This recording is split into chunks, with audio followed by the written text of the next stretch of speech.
بسم الله الرحمن الرحيم. الحمد لله نحمده ونستعينه ونستغفره ونعوذ بالله من شرور أنفسنا ومن سيئات أعمالنا. من يهده الله فلا مضل له ومن يضلل فلا هادي له. ونشهد أن لا إله إلا الله وحده لا شريك له. وأشهد أن سيدنا ومولانا محمدا عبده ورسوله. وصلى الله تعالى على خير خلقه محمد وآله وأصحابه وبارك وسلم تسلیما. اما بعد. الحدیث الثانی، دوسری حدیث، یعنی جو باب الصدق شروع ہوا ہے ریاض الصالحین میں، اس کی دوسری حدیث. عن ابی محمد نل، یہاں تنوین ہے، لیکن تنوین کو جب آگے سے ملا کر پڑھیں گے تو اس طریقے سے پڑھا جائے گا محمدی نل حسنی، حسنی بن علی بن ابی طالب رضی اللہ تعالی عنہما. ابو محمد جو کہ حسن ہیں، علی کے بیٹے ہیں، اور علی ابو طالب کے بیٹے ہیں. فرماتے ہیں حسن رضی اللہ تعالیٰ عنہ، حفظت، میں نے محفوظ کی اللہ کے رسول سے. کیا محفوظ کی؟ مفعول بھی ہے، دع ما یریبک الی ما لا یریبک فإن الصدق طمأنینۃ والکذب ریبۃ. یہ پورا کا پورا جملہ مفعول بھی ہے. اب آپ کو ایک اشکال کرنا چاہیے.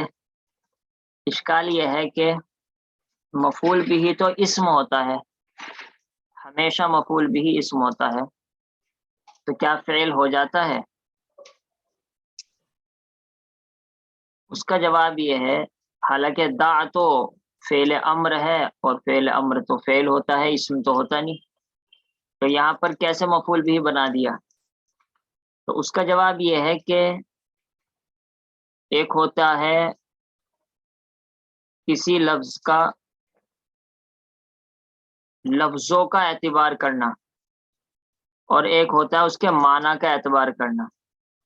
تو یہ دع ما یریبک الی ما لا یریبک، اگر آپ اس کے معنی کا اعتبار کریں گے پھر تو یہ معنی کے اعتبار سے فعل ہے، معنی کے اعتبار سے یہ فعل ہے، تو اب آپ اس کو مفعول بھی نہیں بنا سکتے.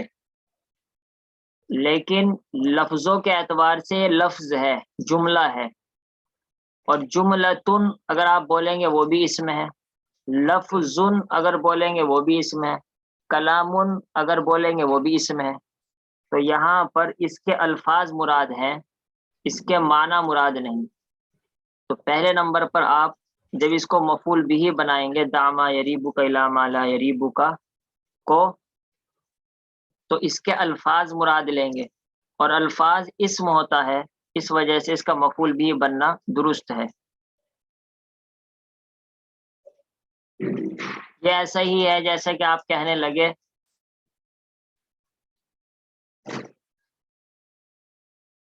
کہ لفظ من حفظت پر داخل نہیں ہوتا.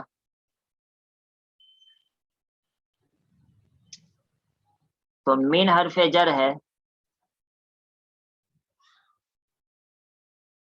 اس کی عربی کیا بنیں گی؟ آپ عربی بنائیں گے لا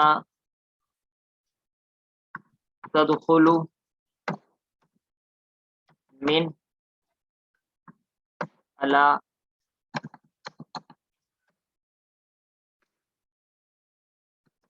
حفظت.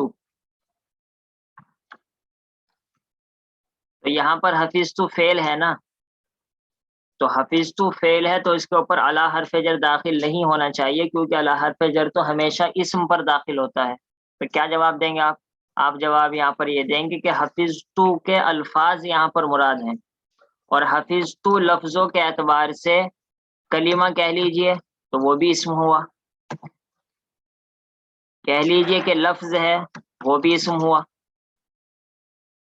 تو حقیقت میں حفظت کے الفاظ پر داخل ہے، اور حفظت الفاظ کے اعتبار سے کلمہ ہے، الفاظ کے اعتبار سے اسم ہے، البتہ معنی کے اعتبار سے فعل ہے. تو خلاصہ یہ ہوا کہ جب لفظ کا معنی مراد ہو تب تو وہ فعل ہوتا ہے، حرف ہوتا ہے، اسم ہوتا ہے، لیکن جب کسی لفظ کا لفظ ہی مراد ہو، چاہے وہ فعل ہو چاہے وہ حرف ہو، تو اب وہ ہمیشہ اسم ہوگا، نہ وہ فعل ہو سکتا نہ وہ حرف ہو سکتا، یہ یاد رکھیں اچھی طرح۔ خیر، تو میں نے رسول اللہ صلی اللہ علیہ وسلم سے ایک حدیث محفوظ کی، وہ حدیث یہ ہے دع، یہ دع فعل امر ہے، لیکن اس کو آپ کو نکالنا پڑے گا۔ ایک تو ہوتا ہے دیکھو دعا یدعو، دعا یدعو کے آخر میں واو ہے اور وہ واو بن جاتا ہے الف۔ دعا یدعو بلانا، تو بلانے سے تو ہے نہیں، کیونکہ آپ ترجمہ کر رہے ہیں چھوڑ دیے، تو چھوڑنے کا ترجمہ کر رہے ہیں نہ کہ بلانے کا، تو یہ دعا یدعو سے نہیں ہے، بلکہ یہ ہے ودعا یدعو۔ ودعا یدعو کے معنی چھوڑ دینا، تو اصل ہے ودعا ماضی، یودعو مضارع، یودعو مضارع ہے، لیکن عربی کا قاعدہ یہ ہے کہ جب فا کلمے کی جگہ یعنی پہلے نمبر پر واو آ جائے تو وہ واو گر جاتا ہے، جیسے ودع سے یدعو، وضع دواد سے، اس کے معنی رکھنا، وضع، تو اس کا مضارع بھی کیا بنے گا یودعو، لیکن اس میں بھی واو گر جاتا ہے یدعو۔ وعدہ، تو اس کا مضارع بننا چاہیے یوعدو، لیکن پڑھتے ہیں یعیدو۔ تو اس طریقے سے بہت سارے الفاظ ہیں کہ اگر فا کلمے کی جگہ واو ہوتا ہے تو وہ مضارع کے اندر گر جاتا ہے، تو یودعو تھا، یودعو سے یدعو ہو گیا۔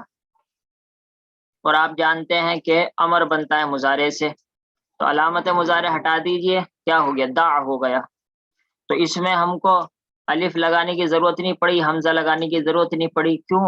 اس لیے کہ حمزہ لگانے کی ضرورت تو جب پڑتی ہے جبکہ ساکن ہو، اور یہاں دال پر پہلے ہی سے زبر ہے، تو ہم تو دال سے ہی اسٹارٹنگ کر دیں گے، ہمیں اسٹارٹنگ کے لیے اور ابتدا کے لیے کوئی حمزہ کی ضرورت نہیں پڑے گی۔ حمزہ کی ضرورت تو امر کے اندر اس وجہ سے پڑتی ہے کہ اس کا پہلا لفظ ساکن ہوتا ہے، اور ساکن سے ابتدا اور اسٹارٹنگ نہیں ہو پاتی، اس وجہ سے ہم کو حمزہ لگانا پڑتا ہے، یہاں ضرورت ہی نہیں پیش آئی ہم کو۔ اور امر کا آخر مجزوم ہوتا ہے، یہاں بھی مجزوم رہے گا۔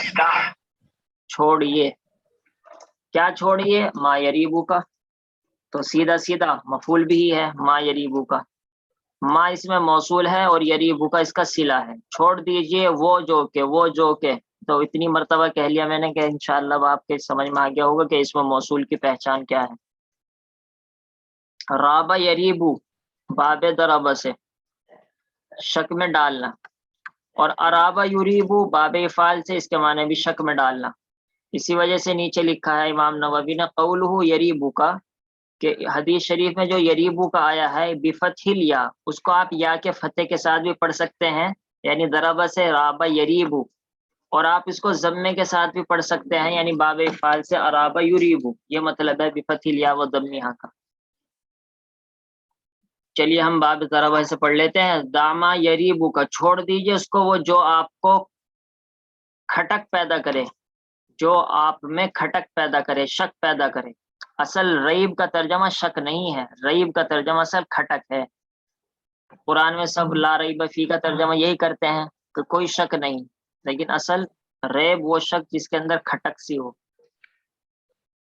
اب کھٹک میں ہی سمجھ میں نہیں آ رہا، آپ سمجھ رہے ہوں گے نہیں سمجھ رہے ہوں گے؟ یہ یریبو کا مادہ کیا ہے حضرت؟ ریب وہی ہے جو قرآن میں لا ریب فی، ریب را یا با، را یا با، جی اچھا جی تو یہ یریبو ہو گئے تو آسان سا ہے مضارع، تو چھوڑ دیجئے اس چیز کو جو آپ کو انشاءاللہ۔ کھٹک میں ڈال دے، آپ کو شک میں ڈال دے، تو آپ ترجمہ کر رہے تھے کہ چھوڑ دیجئے اس کو جس میں آپ کو شک ہو، جس میں آپ کو شک ہو، یہ ترجمہ نہیں ہے، یہ تو آپ مفہوم ادا کر رہے ہیں، ترجمہ ہے وہ چیز جو شک میں ڈال دے کا آپ کو، ہمیشہ لفظی ترجمہ کریں پہلے، تاکہ الفاظ سے انطباق ہو جائے۔ اچھا، یہ علامہ، یہ ترجمہ مشکل پڑے گا آپ کو۔ مفہوم تو آپ نے ادا کر دیا کہ اس چیز کو جو شک میں نہ ڈالے، اختیار کر لو اس چیز کو جو شک میں نہ ڈالے، تو یہ تو ہم مفہوم ادا کر رہے ہیں۔ ترجمہ کہاں ادا کیا آپ؟ ترجمہ تو یہ ہے علامہ، اس تک، لا جو کہ، اس تک جو کہ لا یریبو کا آپ کو شک میں نہ ڈالے۔ اصل میں یہاں پر میں نے ایک مرتبہ آپ کو بہت پہلے بتلایا تھا، ایک عربی میں ایک چیز ہوتی ہے تضمین۔ تضمین کے معنی ہوتے ہیں ایک فعل یا اس میں فاعل، اس میں مفعول، فعل بھی، اس میں فاعل، اس میں مفعول، کچھ بھی، وہ دوسرے فعل اپنے اندر لیے ہوئے ہوتا ہے۔ یعنی جیسے بعض مرتبہ مثال عجیب سی ہے کہ جیسے بچہ ہو عورت کے ساتھ، تو اس طریقے سے فعل اپنے اندر ایک اور فعل لیے ہوئے ہوتا ہے، اسی کو کہتے ہیں تضمین۔ اور آپ کو کیسے معلوم ہوگا کہ یہ فعل دوسرے فعل کو لیے ہوئے ہوگا؟ تو اس کی طرف اشارہ کیا جاتا ہے حرف جر کے ذریعے سے۔ یہ الا حرف جر ہے جس کے ذریعے سے اشارہ ہو رہا ہے کہ یہاں پر ایک فعل چھپا ہوا ہے۔ وہ فعل کیا ہے؟ دع ما یریبو کا، چھوڑ دیجئے اس کو جو آپ کو شک میں ڈالے۔ عدل یعدلو کے معنی متوجہ ہونا۔ عدل یعدل، امام نووی نے آگے لکھا ہے نا، وعدل الی ما لا تشک فیہ، یہ اسی کی طرف اشارہ کیا ہے۔ اور توجہ کر، رخ پھیر لے، الی ما، اس چیز کی طرف جس میں تجھے شک نہیں۔ عدل یعدل کے معنی، اگر عدل یعدل کے بعد الی استعمال ہو تو اس کے معنی توجہ کرنا، اختیار کرنا، اور اگر عدل یعدل کے بعد ان استعمال ہو تو مطلب ہے اعراض کرنا، بے توجہی کرنا۔ تو الی استعمال ہوا ہے کیونکہ حدیث شریف میں، تو یہاں پر توجہ کرنے کے معنی میں ہوں گے دع وعدل، تو یہاں پر ایک فعل چھپا ہوا ہے، دع وعدل، چھوڑیے اس چیز کو جو آپ کو شک میں ڈال رہی ہے، اور متوجہ ہو جائیے الی ما، اس چیز کی طرف جو کہ آپ کو شک میں نہیں ڈال رہی۔ امید ہے کہ اب آپ اس کو حدیث کو سمجھ گئے ہوں گے۔ تو یہ ہے تضمین۔ اب آپ کہیں گے کہ لفظ یریبو متضمن ہے عدل یعدلو کو، جس کی طرف اشارہ کر ہو رہا ہے لفظ الا کے ذریعے سے، کیونکہ یریبو کا صیغہ الا نہیں آتا بلکہ عدل یعدلو کا صیغہ الا آتا ہے۔ یہ پوری تضمین کی تعریف ہو گئی۔ لیکن عدل یعدلو یہ بہت کم لوگ نکالتے ہیں۔ اصل اس کو اس میں فاعل بنا کر، حال بنا کر پڑھتے ہیں۔ کیا مطلب؟ عدل یعدل سے اس میں فاعل بنائیے عادل، اور پھر عادل کو حال بنائیے عادلن۔ تو عام طور پر تضمین کو حال بنا کر لکھا جاتا ہے۔ میں نے تو یہ فعل بنا کر لکھا، اعدل امر فعل بنا کر لکھا، لیکن عام طور پر جو فعل چھپا ہوا ہوتا ہے اس کو حال بنا کر لکھا جاتا ہے عادلن، دع ما یریبو کا عادلن الی ما لا یریبو کا۔ یہ آپ اس کو یاد رکھیں کیونکہ زیادہ تر کتابوں میں یہی ملتا ہے کہ جس فعل کو متضمن ہے، یعنی جو فعل وہاں پر چھپا ہوا ہے، اس کو حال بنا کر علماء لکھتے ہیں، اور قاعدہ بھی یہی ہے کہ اس کو حال بنا کر لکھا جائے۔ تو آپ سمجھ جائیں کہ جب بھی اس طریقے سے حال بنا کر اس میں فاعل یا اس میں مفعول لکھا جا رہا ہے تو سمجھ جاؤ کہ وہاں وہ فعل چھپا ہوا ہے۔ اچھا، یہاں پر عدل یعدلو آپ یہ مت سمجھیے کہ یہی لفظ نکالنا ضروری ہے، آپ اس سے ملتا جلتا کچھ اور بھی نکال لیں۔ مثال کے طور پر راغبن بھی نکال سکتے ہیں۔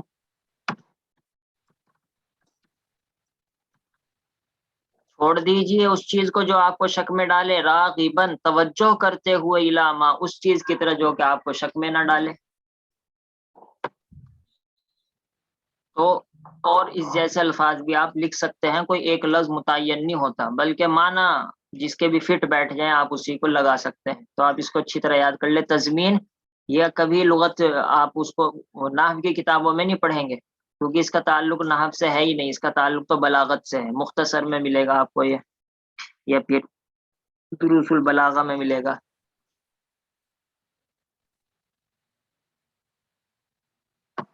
تو جو بہت سے لوگ کہتے ہیں کہ بس ہمیں تو عبارت پڑھنی آ جائے، اعراب لگانا آ جائے، وہ کیسے ترجمہ کریں گے صحیح؟ عبارت کے لیے ترجمہ کرنے کے لیے تو نحو کی بھی ضرورت پڑتی ہے، صرف کی ضرورت پڑتی ہے، لغت کی بھی پڑتی ہے، بلاغت کی بھی پڑتی ہے.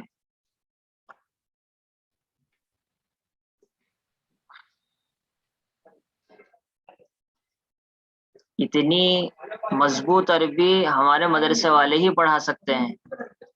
کبھی بھی کوئی اتنی مضبوط نہ کوئی انگلش سیکھ سکتا، اور نہ ایک ایک لفظ کی اس طرح کی ہندی کی چندی عرب والے جانتے ہیں، عام عرب آدمی کچھ نہیں جانتے. ان کی اردو عربی تو ایسی ہے کہ الٹی سیدھی بولتے ہیں. یہ صرف مدرسوں کا کمال ہے، اور ہمارے اساتذہ کو اور ہماری اساتذہ جو کتابیں پڑھاتے ہیں کہ ایک ایک لفظ کی ہندی کی چندی ہم کر دیتے ہیں. اللہ کا شکر ہے، اور سب قرآن اور حدیث کی وجہ سے. سبحان اللہ. چھوڑیے اس چیز کو جو آپ کو شک میں ڈالتی ہے، توجہ کرتے ہوئے اس چیز کی طرف جو کہ آپ کو شک میں نہ ڈالے. تو ماں موصولہ ہے، اور یریبو کا یہ جو کا تو وہی ترکیب ہوگی.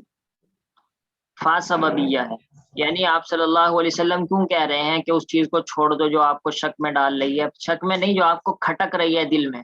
مثال کے طور پر موبائل کھول رکھا ہے، دیکھوں یا نہ دیکھوں اس چیز کو، تو بس اسے بند کر دو، بس بہتر یہی ہے. کھٹک پیدا ہو گئی نا.